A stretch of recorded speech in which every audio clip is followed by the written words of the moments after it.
खुलुमबाय फरायसाफोर लोगोफोर फिन खेबसेबाव नोंसोर बयखौबो आंनि बे भिडिअहाय बरायनाय जाबाय। दायो नोंसोर स्क्रिनाव जा कुइसन नुनो मोन्दों बेखौनो दिनैनि भिडिअहाय जोङो सल्भ खालामनो नाजागोन एबा बिनि सोमोन्दै जोङो सावरायगोन। अके थ' दायो जोंहा कुइसनाव मा बुंदों? कुइसनाव बुंदों is angle of an equilateral triangle is माने मा बुंदों? मोनसे गोरोब आखान्थि थामनि मोनफ्रोम खनाफोरा जाबाय होनना बुंदों। थ' इक्विलेटरल ट्रायंगल माने जोंहा मा? गोरोब आखान्थि थाम। गोरोब आखान्थि थाम।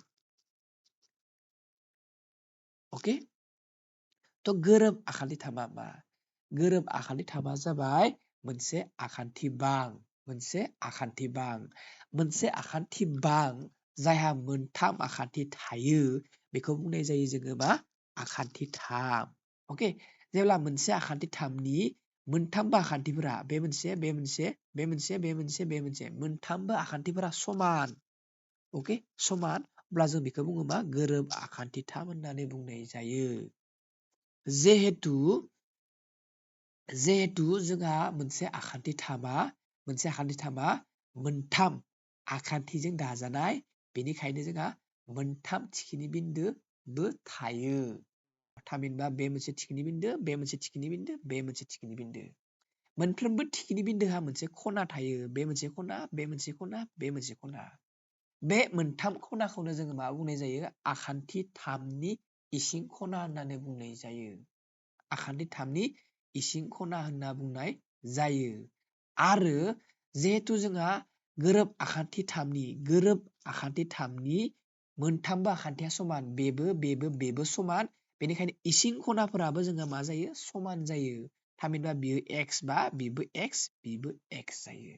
अके गुबुन फारसेथिं मोनसे आखान्थि थामा जिखियानो जाया मानो बेनो जा बा बेनो जा बा बेनो जा बेनि इसिं खनाफोरनि दाजाबगासैया जोंहा 180। थामहिनबा मा बुंनो नागिरदों आङो? आखान्थि थामनि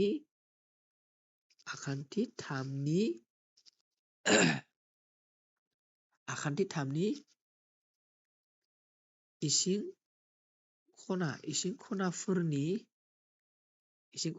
दाजाबगासै इजुकेल टु बेसेबां? 180। थामहिनबा आखान्थि थामा जिखियानो जाया मानो बिसोरनि इसिं खनाफोरनि दाजाबगासैया बेसेबां जायो? 180। जुदि जोङो नैबे आखान्थि थामनि खनाखौ ए होनना बुङो, नैखौ बि होनना बुङो, नैखौ सि होनना बुङो, मा बुजिगोन जोङो? ए प्लास बि प्लास सि इकुवेल टु मा होनना लिरनो हागोन? 180 डिग्रि होनना लिरनो हागोन। बिदिनो जुदि जों नैबे खनाखौ पि, निखौ जुदि किउ, निखौ जुदि जों आर खना होनना बुङोब्ला मा लिरनो हागोन? पि प्लास किउ प्लास आर इकुवेल टु 180 होनना लिरनो हागोन। अके दा इन्टारेस्टिं खोथाया जाबाय जिहेतु जोङो गोरोब आखान्थि थामनि सोमोन्दै सावरायदो बिनि इसिं खनाफोरा समान। थामहिनबा बेयो एक्स डिग्रि बा बेबो एक्स डिग्रि माने गासैबो जोंहा मा? एक्स गोजा। अके बेबो एक्स थ' जों मा लिरनो हायो? गोरोब आखान्थि थामनि बेलायाव एक्स प्लास एक्स इकुवेल टु मा लिरनो हायो? 180 डिग्रि होनना लिरनो हायो। अके थ' एक्स प्लास एक्स माने मा? थाइस एक्स इकुवेल टु 180 होननानै बुंनो हायो। दिसिमप्लाय एक्स इकुवेल टु मा जागोन? 180/3 जागोन। दिसिमप्लाय एक्स इकुवेल टु मा जागोन? 60। थामहिनबा एक्स नि माना मा जाखो? 60। थामहिनबा मा जाबावगोन? नै एक्स नि माना मा जाखो? 60। बेबोथ' एक्स थामहिनबा बेबो 60, बेबो मा जोंहा? 60। थामहिनबा गोरोब आखान्थि थामनि इसिं खनाफोरा जाबाय जोंहा बेसेबां? 60। अके थ' एन्सारा जाबाय जोंहा बि। थ' आसा खालामो नोंसोरो कुइसननि फिननायखौ माबोरै मोनखो बेनि सोमोन्दै गोरलै मिथिना मोनबाय। दिनैनि भिडिअआ एसेनोसै। गोजोन्थों। बाय बाय।